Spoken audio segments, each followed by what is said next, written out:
বিয়ে মাঠের মাদক যারা করবে তাদের বিরুদ্ধে আমার অভিযান শুরু হয়ে গেছে। যে 3 থানা যেখানে মাদক পাওয়া যাবে তাকে ধরা হবে। অতীতে কি হয়েছে সেটা আমি দেখতে চাই না, শুনতেও চাই না, বলতেও চাই না। কে কি ভালো করলো খারাপ করলো সেটা নিয়ে মাথা ঘামাবার সময় আমার। কে কি করলো তাদের নিন্দা করেও আমার লাভ নেই, লাভ আছে না। বরঞ্চ আমি উন্নয়নের দিকে যাব, উন্নয়নের রাজনীতি করব, কর্মসংস্থান রাজনীতি করব, স্বাবলম্বী রাজনীতি করব। আমাদের সন্তানদের যদি স্বাবলম্বী হয়, একটা পরিবারে একটা ছেলে যদি স্বাবলম্বী হয়ে যায়, আরো 3 জনকে টানতে পারে, সেটা রাজনীতি করবো। অর্থনৈতিক স্বাবলম্বী রাজনীতি করব, সেটা হচ্ছে আমাদের রাজনীতি। এখন মাদক আর জুয়ায় ভরে গেছে। বিয়ে মাঠের মাদক যারা করবে তাদের বিরুদ্ধে আমার অভিযান শুরু হয়ে গেছে। যে 3 থানা যেখানে মাদক পাওয়া যাবে তাকে ধরা হবে। টানা তৃতীয়বার অর্জন করেছে দেশের সেরা সুপার ব্র্যান্ড স্বীকৃতি বসুন্ধরা টিস্যু।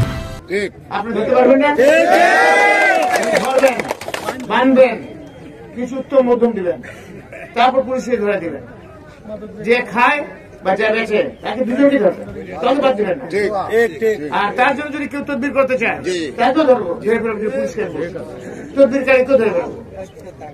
একটা মাদকের সেবী যদি একটা পরিবার থাকে, সেই পরিবারে অশান্তি আসে, পরিবার ধ্বংস হয়ে যায়।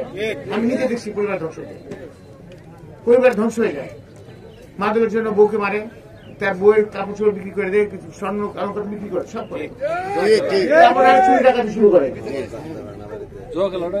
তারপরে এখানে জুয়া খেলা কোনোভাবে হইতে পারবে না। এগুলো হচ্ছে আপনারা মুরব্বীরা পারবেন না ধরতে, না ভয় পান? যাকে পারবে ধরবেন, আমি তো আছি আপনাদের সাথে, আপনি বলে সব করতে পারবো, আমি তো আপনাদের সাথে আছি না?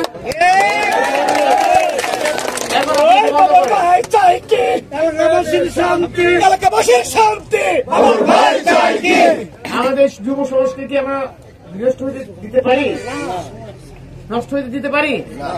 তারপরে জুয়া খেলা মাদক বন্ধ করতে হবে। তাহলে আমাদের তো ছেলে সন্তান না, অন্য কেউ আমাদের সন্তান না, তাহলে যদি আমরা বিনষ্ট হইতে দিতে পারি না, আমাদের দায়িত্ব আছে কিনা? আমরা এই কাজটা করবো। আপনারা ধর্মের সমস্যা হলে আমাকে সাথে সাথে জানাবেন, ইনশাআল্লাহ তারা এর সাথে কোনো খবর আমার ছেলে যদি করে, আমার ভাই যদি করে, তাকেও ছাড় দিব।